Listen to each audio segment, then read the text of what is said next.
Bonjour, nous revoici pour une nouvelle interview pour ce Soft Skills Day. Dans cette interview, nous parlerons créativité et qui de mieux pour parler de créativité que Morgane Hansperger. Bonjour Morgane, Bonjour Jérôme. merci beaucoup d'être là aujourd'hui pour t'être interviewé parce que c'est vrai que tu as fait pas mal d'interviews pour le Soft Skills Day, mais aujourd'hui et pour cette vidéo, eh bien, c'est moi qui vais t'interviewer pour parler soft skills, parler créativité, parler aussi praticien en soft skills.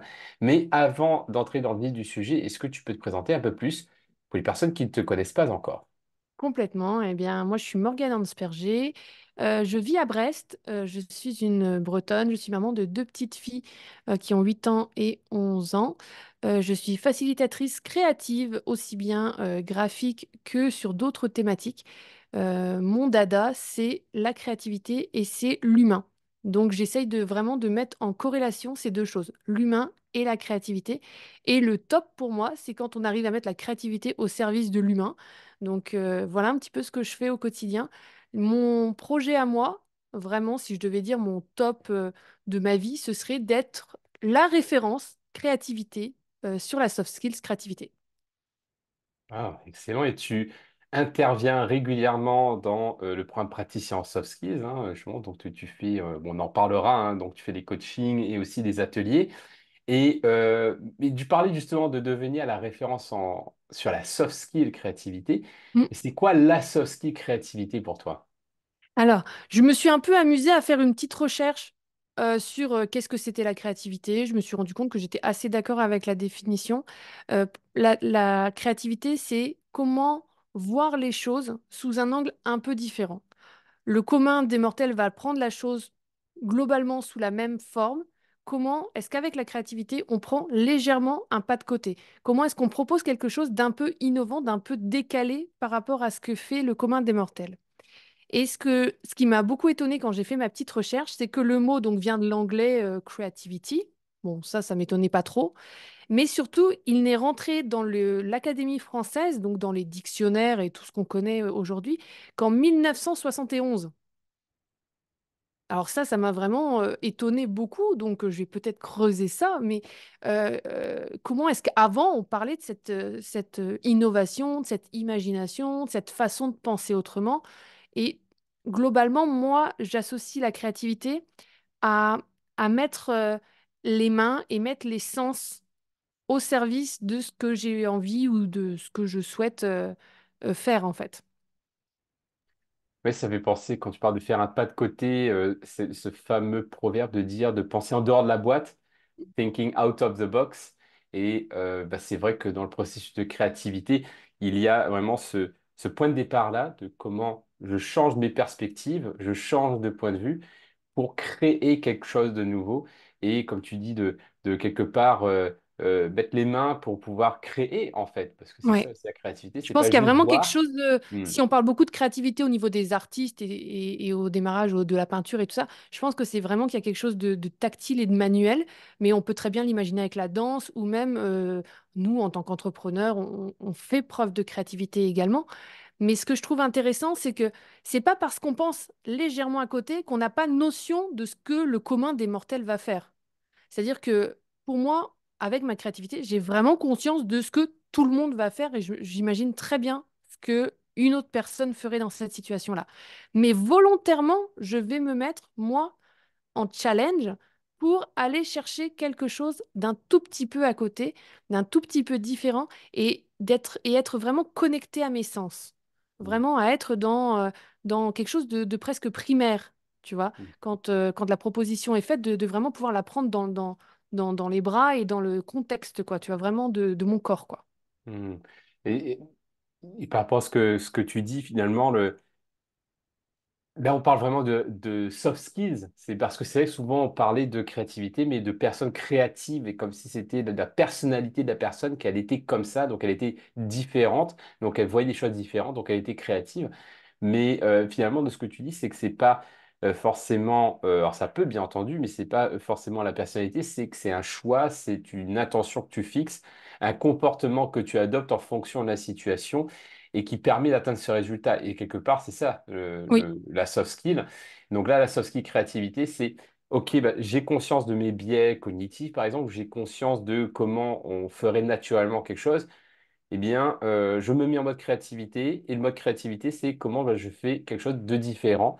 Et donc, si j'ai bien compris, c'est ça ce que tu entends par créativité, Oui, ou en tout cas la complètement. soft skill créativité en Ouais. particulier. Pour moi, la créativité, la soft skill créativité, c'est vraiment ça. C'est-à-dire que il y a aussi tout un tas de règles qui régissent la vie en collectivité.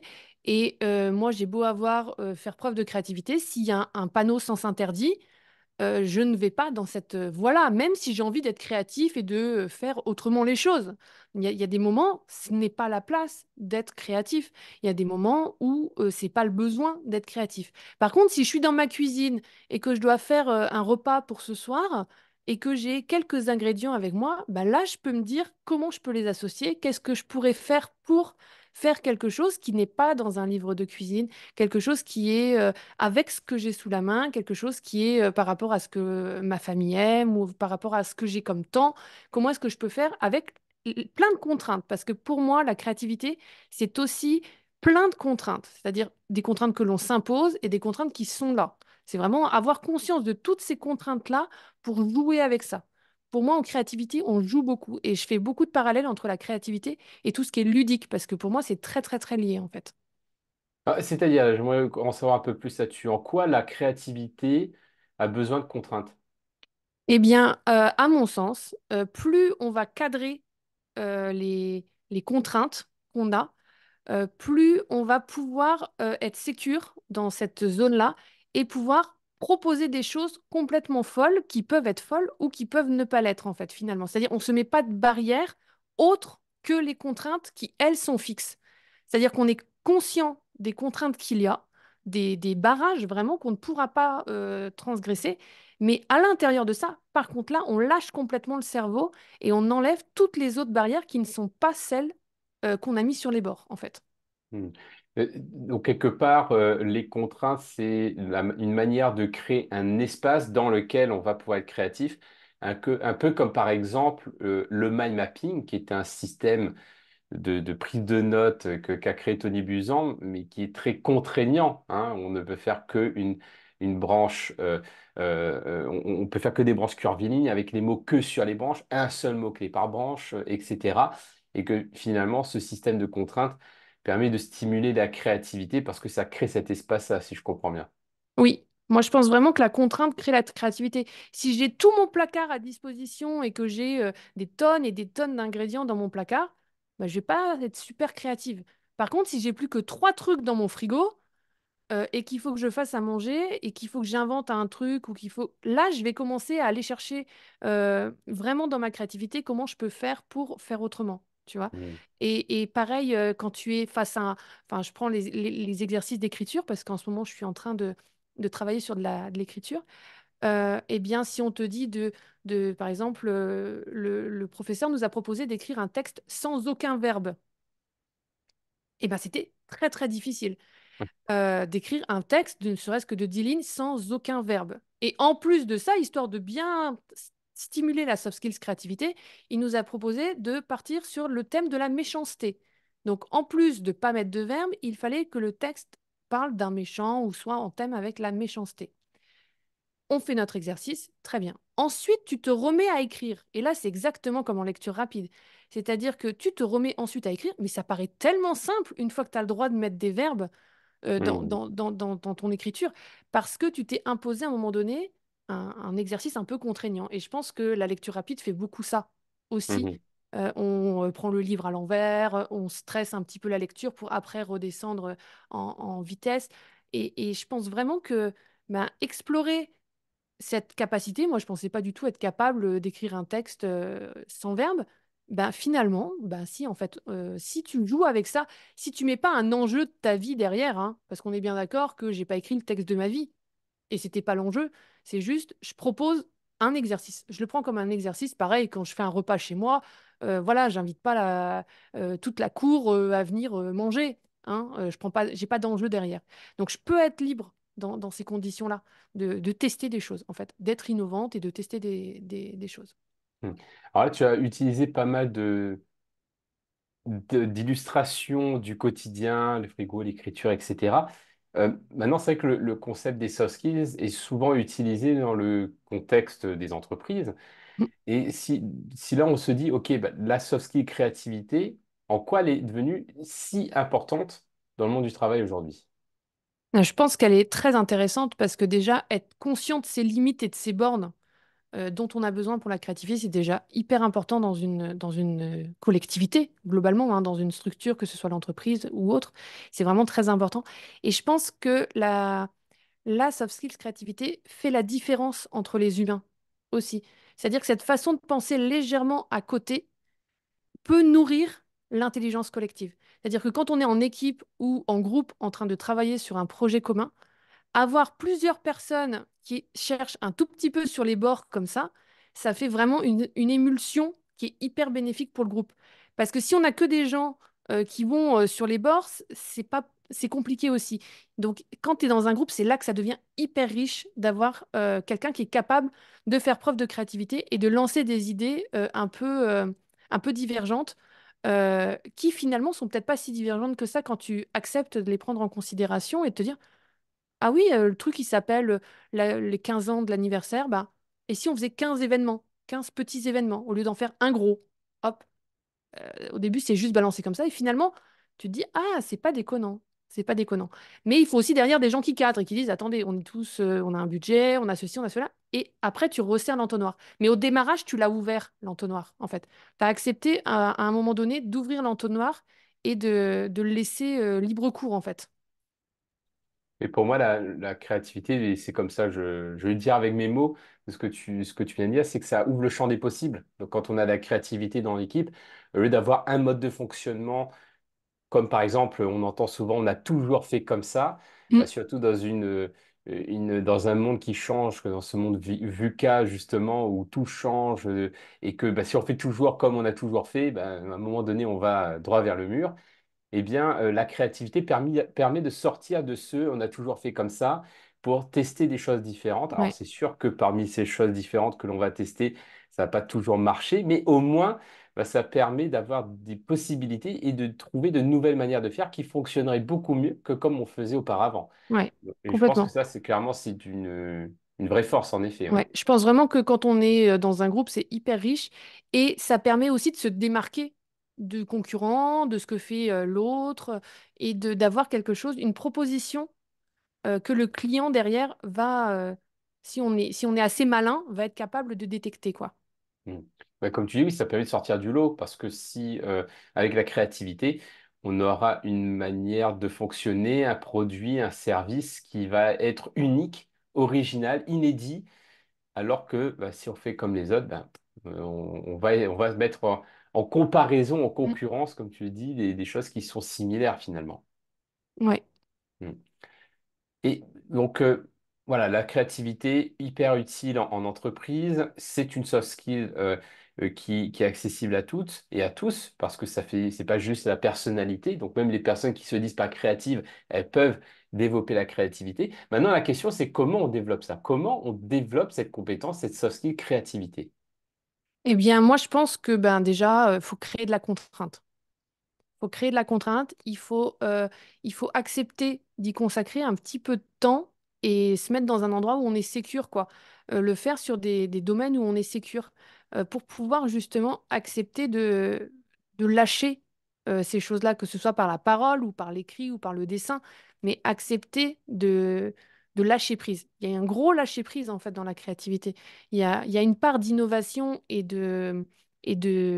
d'intuition, mais il y a une grosse part de lâcher prise. Et ça, c'est pas toujours évident quand on a été contraint depuis petit à faire les choses d'une certaine façon, à être finalement un mouton qui fait toujours la même chose dans une certaine routine. Accepter de lâcher prise, ça peut être difficile au démarrage. Mais le faire dans un endroit sécur, à mon sens, c'est vraiment quelque chose qui permet de, de venir toucher ça. Moi, je travaille aussi beaucoup avec la modélisation. Et pour moi, créativité et modélisation vont aussi beaucoup ensemble, parce qu'en regardant comment font les autres, eh ben moi, je m'inspire de ça. Et du coup, là, eh ben, je m'autorise aussi. Ah ben attends, lui, il a testé un truc là. Et puis, il n'est pas mort. Enfin, ça s'est bien passé pour lui, il n'y a pas d'enjeu, ma vie n'est pas en danger. Et finalement, de relativiser ces petites prises de risque que pourrait amener la voie divergente, en fait, finalement, le fait de voir un peu sous un autre angle ou de faire les choses un peu autrement. Mm. Mais ça prend du temps, clairement. Donc, il faut être dans un endroit où on est en sécurité, où on a un petit peu de temps et le tester vraiment en sortie de zone de confort, mais toute petite, petite, quoi, au démarrage. Vraiment sur des toutes petites choses du quotidien. Et ensuite, accepter de le tenter sur des choses un tout petit peu plus grandes, quoi.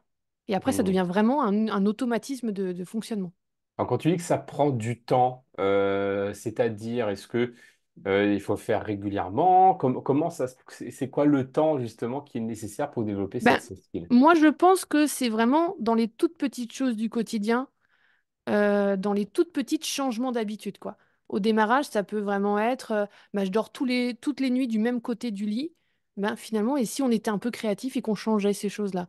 Et si je prenais une autre marque de dentifrice? Et si je testais un nouveau logiciel? Et si je faisais tel atelier? Ah bah tiens, ça, j'ai jamais fait. Moi, je suis tout à fait le style, hein, vous voyez, j'ai pas de compétences particulières, mais tout à coup, on me dit, tiens, et si tu te prenais un cours de surf, Morgane? Pourquoi pas? Et pourquoi pas, en fait? C'est-à-dire qu'il y a des opportunités qui vont assez naturellement se présenter à vous, et moi, je dis pas non, en fait. C'est-à-dire que je sais que je vais pas finir surfeuse, mais pourquoi pas tester, en fait? Parce que là-dedans, je vais peut-être apprendre des choses. Et finalement, de petit à petit, comme ça, je vais tester des nouvelles choses et me rendre compte de ce que vraiment j'aime et de ce qui me correspond moi aussi. Je vais apprendre à mieux me connaître également et accepter de lâcher prise sur certaines petites choses comme ça.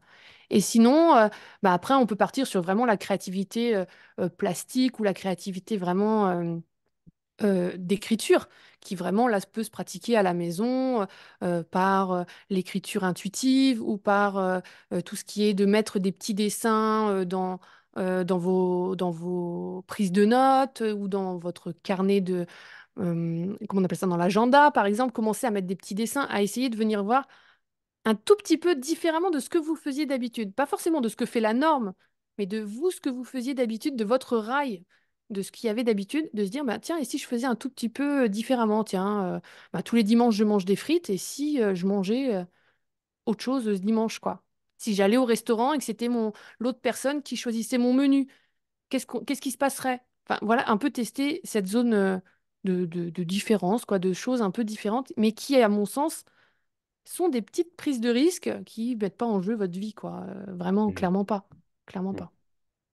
Et clairement, ça rejoint tout ce que tu dis de cet exercice que j'ai proposé justement dans Bien Succès. Je ne sais plus si tu te rappelles, mais le tout bête de et si. Mm, Et c'est exactement ça, c'est et si je testais ci, et si je faisais ça comme ça, et si je ne faisais pas ça aujourd'hui. Et quelque part, c'est choisir quotidiennement une sortie de zone de confort, quelque chose de différent, pour habituer le cerveau quelque part à se déshabituer, si mm. je comprends bien. Ouais, complètement. Mm, Complètement. C'est-à-dire que autant je pense que la routine est hyper riche et hyper intéressante, autant je trouve que se laisser surprendre par les propositions de la vie et par ce qui va être amené, c'est aussi très intéressant. Et quand on vient le provoquer, là, on devient acteur et on subit plus. C'est-à-dire mm, qu'on choisit que là, le cadre, il est propice à ma créativité et là, il l'est pas. Là, j'ai pas à être créatif. Là, quand il faut aller chercher mes enfants à l'école, si j'ai identifié que le trajet le plus court pour aller les chercher, c'était celui-là, pourquoi aujourd'hui je prendrais un autre? Pas forcément. Si j'ai envie, je le fais, mais si j'ai pas le besoin, je le fais pas. Parce que je suis capable de savoir que là, c'est le moment et que là, c'est moins le moment. Mais si j'ai pas testé ma sortie d'inconfort, c'est pas facile. Et dans ces cas-là, on le fait jamais, en fait. mm. Et tu fais bien de vraiment préciser d'être dans un cadre sécure où il n'y a pas de sentiment de danger, de mise en danger, parce qu'en effet, si on se sent en danger, on se braque et c'est un frein pour la créativité. Et un exemple que cela m'évoque dans tout ce que tu dis, c'est par exemple pour la prise de parole en public.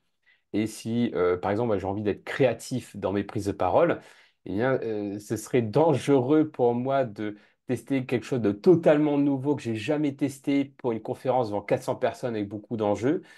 Mais par contre, ce que je peux faire, c'est de me dire, je vais tester ce truc-là sur une vidéo ou chez moi devant le miroir ou devant un plus petit public pour me sentir moins en danger et en effet faire du test and learn. Si je Mm. teste un truc, j'apprends et j'améliore. Et ce qui est intéressant dans tout ce que tu dis, c'est que la créativité, c'est pas juste euh, une- on va dire un élan artistique, que je dois créer quelque chose de nouveau, etc. C'est vraiment cet état d'esprit de je fais les choses différemment et j'ai l'esprit ouvert dans le process. C'est-à-dire que j'y vais pas avec des a priori, c'est que j'y vais, Mm. on voit ce que ça donne et je suis ouvert à l'apprentissage, je suis Complètement. ouvert à ce qui peut m'arriver pour apprendre. Et j'ai l'impression que la dimension d'apprentissage est hyper importante pour toi quand on parle de Complètement. sens et créativité. Complètement. C'est vraiment hyper important parce que il n'y a pas de notion d'échec. Je veux dire, si ma Mm. proposition, elle n'est pas adoptée par le groupe, bah, c'est OK. En fait, moi, j'ai juste proposé des choses. Il n'y a pas de notion de...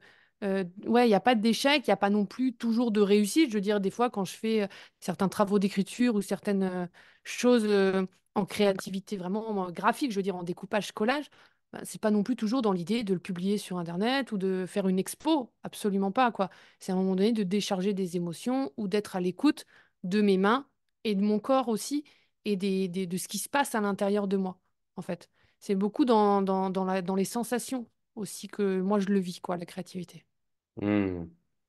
Et je pense que toi, tu as des conseils comme ça, des astuces à partager aux personnes qui nous écoutent, qui se disent, voilà, moi j'ai envie de développer cette soft skill créativité, que c'est quelque chose qui n'est pas naturel chez moi, et oui, qui n'ont pas forcément cette sensibilité artistique, comme tu décris. Toi, tu fonctionnes beaucoup avec les sens, avec Mm. les mains, tu aimes bien construire des trucs, etc. Mais pas tout le monde fonctionne comme ça. Donc, comment on fait si justement la créativité, elle n'est pas forcément artistique, pas forcément sensorielle, etc., mais qu'on a tout de même envie de développer cette soft skill? Alors, si vous avez la chance d'avoir dans votre entourage un enfant, un petit humain. Là, je trouve que moi, c'est la meilleure chose à faire, c'est d'observer ce, ce jeune enfant, je dirais, en dessous de 7 ans, 8 ans, et sous contrainte. Et là, vous allez voir toutes les milliards de possibilités qu'il va inventer de vous, hein. Et bien là, moi, je vous invite à vraiment vous inscrire à des ateliers, à tester des choses, ou vous vraiment à suivre des gens sur les réseaux sociaux que vous sentez créatifs, si c'est cette soft skills-là que vous avez envie d'aller chercher, c'est vous inspirer des autres.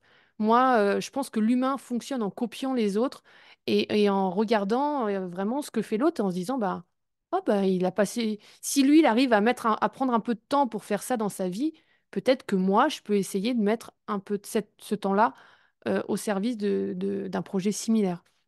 Donc vraiment, n'hésitez pas à vous inspirer de gens que vous avez identifiés comme étant créatifs dans votre entourage ou dans l'histoire ou dans les réseaux sociaux, hein, et à aller chercher des propositions. Voilà, les maisons de quartier sont pleines de propositions artistiques, mais aussi culturelles.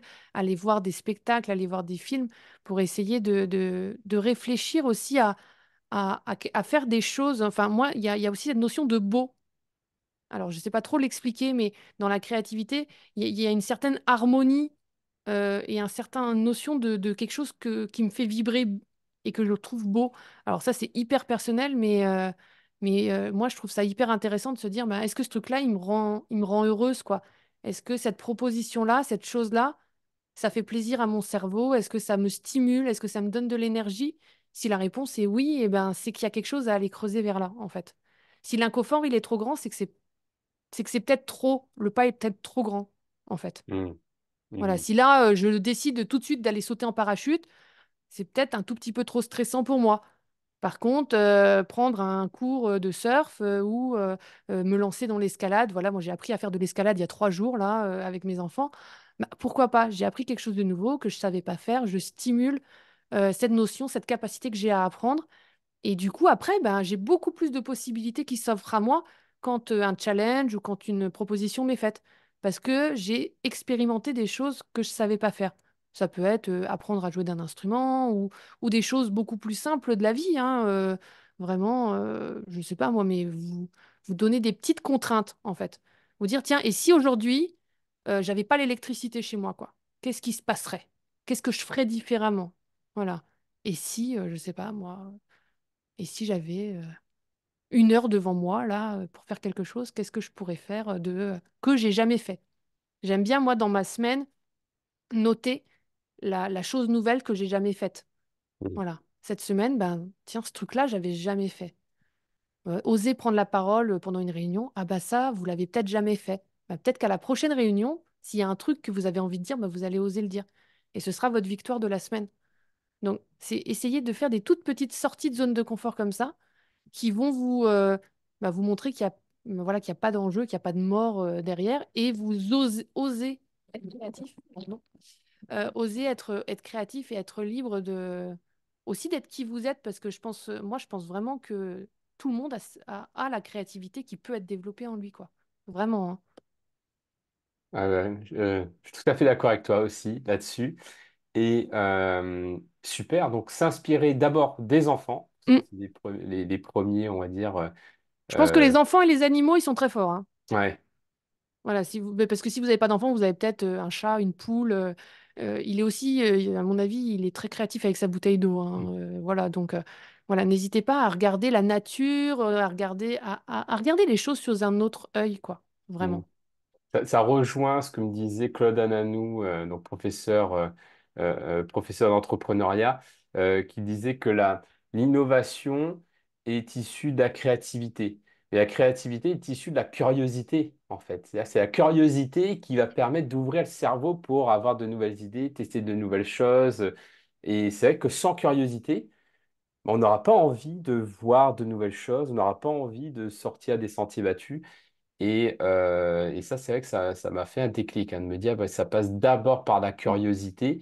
Et c'est à travers la curiosité que on va pouvoir explorer la créativité. Donc, être curieux des enfants, être curieux des personnes qui nous inspirent, être curieux de nouvelles manières de faire, être curieux de choses qu'on n'a pas faites, être curieux de choses qui n'existent pas encore. Et un truc que je retiens dans tout ce que tu dis également, c'est cet esprit un peu de défi.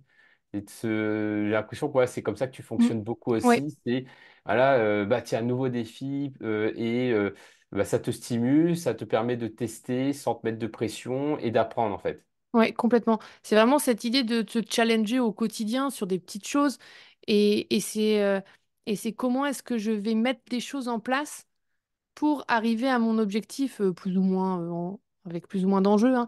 Mais comment je vais faire? Et après, ben, là, je crée des connexions neuronales dans mon cerveau qui vont, quand ça va vraiment être le vrai projet, un truc vraiment qui a de l'enjeu, je vais pouvoir repasser dans mon cerveau par ces chemins-là que j'ai finalement créés avec mes petits projets, comme écrire mon texte sans verbe. À un moment donné, ben voilà, si un jour j'ai un texte compliqué à écrire, peut-être que je me dirais, ah mais attends, refais peut-être l'exercice du texte sans verbe Mhm. avant pour te challenger. Voilà. Mais c'est parce qu'à un moment donné, je me suis sortie de ma zone de confort en faisant rien que de m'inscrire à un atelier d'écriture. Je veux dire, j'avais tellement de barrières au démarrage qui me disaient, oh, t'es dyslexique, oh, t'es pas faite pour l'écriture. Oh, et puis, ouais, non, mais alors le cerveau, il était super fort. Mais pourquoi pas, en fait? Donc moi, je fonctionne beaucoup avec des pourquoi pas. Mhm. Après, voilà, j'écrirai peut-être pas le super texte de théâtre qui remplacera Molière un jour, pas sûr, hein, vraiment pas. Mais j'aurais essayé. Mhm. J'aurais passé de l'énergie, du temps à chercher, à expérimenter et à m'amuser en fait finalement parce que c'est beaucoup dans le jeu. Et moi, je travaille aussi beaucoup dans la transmission parce que bah, moi, j'ai la chance d'avoir des enfants et pour le coup, bah, leur montrer qu'on peut aussi faire en dehors du cadre dans une certaine limite, hein, j'entends, eh ben, c'est aussi leur montrer qu'elles sont libres. On est dans une société ici en France où on a quand même des droits et des chances. On a le droit d'être libre, on a le droit de faire des choses et d'être innovant. Et surtout quand on est une fille, je pense qu'on peut leur montrer qu'elles ont le droit d'avoir la parole, qu'elles ont le droit d'avoir des idées. Et ça, c'est vraiment pour moi, la transmission à mes enfants, c'est vraiment quelque chose de très, très important, en fait. De leur montrer que moi, je suis créatif, mais que elles peuvent l'être aussi, en fait. Mhm. Qu'il y a des limites sociales ou des bornes qu'on va se mettre, mais que toutes sont pas juste pour nous, en fait, sont pas celles qu'on a besoin, en fait. Mhm. Mhm. Et donc oui, tu fais de la transmission pour tes enfants, mais pas que. Tu fais de la transmission aussi pour des adultes, notamment dans le programme Praticien en Soft Skills, là, que bah, vous avez pu découvrir à travers ces différentes vidéos d'interviews pour ce Soft Skills Day, des personnes qui ont suivi le programme Praticien en Soft Skills. Et Morgane, bah, tu es aussi intervenante, tu es aussi coach dans le programme. Donc, comment tu arrives à accompagner les praticiens et les praticiennes qui suivent le programme, hein, sur le niveau 1, 2 et 3 à développer cette soft skill créativité? Eh bien, déjà, j'accompagne le groupe. Moi, je vis avec les humains. Donc, c'est moi qui rencontre les gens en coaching individuel, qui leur permet de mettre des images. Moi, je mets beaucoup des images sur des projets, sur des mots. Je leur permets de rêver grand grâce à la métaphore visuelle. Ça, c'est vraiment les métaphores, c'est quelque chose, c'est mon dada, quoi. Vraiment, quand je peux inventer des histoires et mettre les gens dans un univers et dans quelque chose qui est profitable à leur projet, eh bien là, c'est vraiment là que je m'éclate le plus. Donc, c'est vraiment ça que j'accompagne individuellement chacun.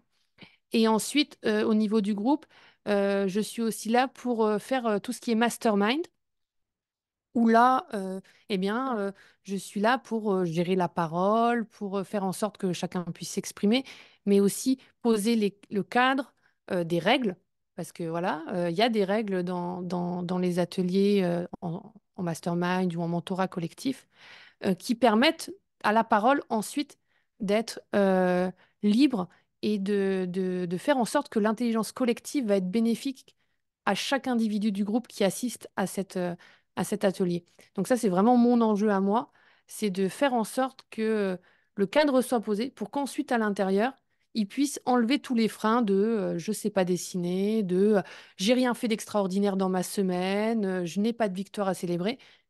Et en fait, si, ils vont pouvoir, par la contrainte, ils sont obligés de parler 1 minute, donc, ou 5 minutes, je ne sais plus selon la taille du groupe que j'ai, mais ils vont trouver quelque chose et être fiers d'eux aussi de cette victoire qu'ils ont eue dans leur semaine. Et au bout d'un moment, ça va devenir un automatisme. Et au bout d'un moment, on va devoir leur faire le petit symbole du chrono parce qu'ils ont dépassé la minute et qu'ils m'en donnent 3, 4 des victoires. Voilà, il y a un cadre. Donc, c'est un muscle. Ça se travaille vraiment. C'est vraiment là, c'est la confiance en soi, tu vois, qu'on va venir travailler avec cet exercice-là. Et sinon, eh bien, dans le praticien formateur, là, je les accompagne vraiment à mettre du visuel, à mettre du jeu dans la proposition de formation qu'ils vont faire, dans l'accompagnement qu'ils vont avoir avec un groupe, quoi. Donc voilà un petit peu ce que je propose. Yes, parce que oui, pour rappel, le niveau 1, donc on est vraiment sur mieux se connaître et mieux comprendre les soft skills. Donc on va avoir un module sur la connaissance de soi, un module sur la modélisation et un module de défi, justement, avec une interview pour Soft Skills Magazine. Et toi, bah, tu les accompagnes justement aussi à relever ce défi, Mm. parce qu'on est beaucoup dans une dynamique de défi dans le praticien, et à pouvoir publier cette première interview dans le Soft Skills Magazine. Et ensuite, dans le niveau 2, donc le maître praticien, là, on va être plus dans le passage à l'action. C'est maintenant, bah, je connais mes forces et que je connais mes soft skills et je sais comment en parler et les intégrer. Bah, c'est comment je les utilise. Donc là, toi, tu les coaches notamment sur leur objectif avec la méthode Viper et bah, comment y aller, en fait. Ouais. En gros, comment on met les soft skills au service Hmm, de son projet? hmm, Comment est-ce qu'on vient les identifier à l'avance pour pouvoir aller les stimuler pour atteindre l'objectif qu'on s'est fixé? hmm. Et toujours en les challengeant avec bah, des questions qui leur permettent de voir les choses différemment, de tester, de trouver leur voie. Et c'est en ça aussi que la créativité joue quelque chose, bah, un rôle important en fait. Et ensuite, bah, pour le dernier niveau, le niveau 3, maître praticien, formateur, eh bien là, en effet, on est sur la transmission des outils. Et donc là, en effet, il y a des outils créatifs, justement, de créativité auxquels ils sont formés et Voilà. Ils pour peuvent lesquels ils peuvent. s'initier. Du coup, Hmm. je leur propose de s'initier à certaines techniques, vraiment, que ce soit graphique ou que ce soit par rapport à l'accompagnement de groupe. Comment est-ce que eux peuvent accompagner le groupe, justement? Ils l'ont vécu en tant que participants, le mastermind. Comment est-ce que eux peuvent l'animer? Ou comment est-ce que eux peuvent organiser un atelier de discussion type mentorat collectif et de résolution de problèmes type chapeau de Bono ou autre? On va venir vraiment leur proposer des outils pour eux devenir facilitateurs de ce genre d'atelier, quoi. Hmm. Et clairement, si vous voulez en savoir plus sur ce programme praticien en soft skills, on vous met en dessous de la vidéo un bouton, un lien pour que vous puissiez explorer tout ça et peut-être que ce programme est fait pour vous, pour qu'on puisse vous accompagner dans ce programme, dans ce processus-là, donc en 3 niveaux. Merci beaucoup, Morgane. Est-ce qu'il y a un mot de la fin que tu aimerais partager avec nous pour les personnes qui regardent cette vidéo aujourd'hui? Eh bien, moi, je pourrais leur proposer un exercice, peut-être vite fait. On est en début d'année, là. C'est de mettre un mot sur votre année, une intention sur votre année. Alors moi, pour le coup, le mot que j'ai décidé de mettre sur mon année 2024, c'est le mot transmettre. Ben, je suis très heureuse qu'aujourd'hui, cette action qu'on fait ensemble, cette vidéo, serve à transmettre. Quel serait votre mot de l'année, celui que vous allez suivre ou qui va guider vos choix? Qu'est-ce que vous avez envie de mettre dans cette année qui débute pour être peut-être plus créatif? Voilà. S'ils veulent le mettre en commentaire ou s'ils veulent l'écrire quelque part dans un carnet ou sur une feuille, quelque chose qu'ils puissent voir tout au long de l'année, eh bien, ce serait un super exercice à leur proposer. Top. Bah, super, bah, merci beaucoup Morgane et à très bientôt pour une autre vidéo. Belle journée!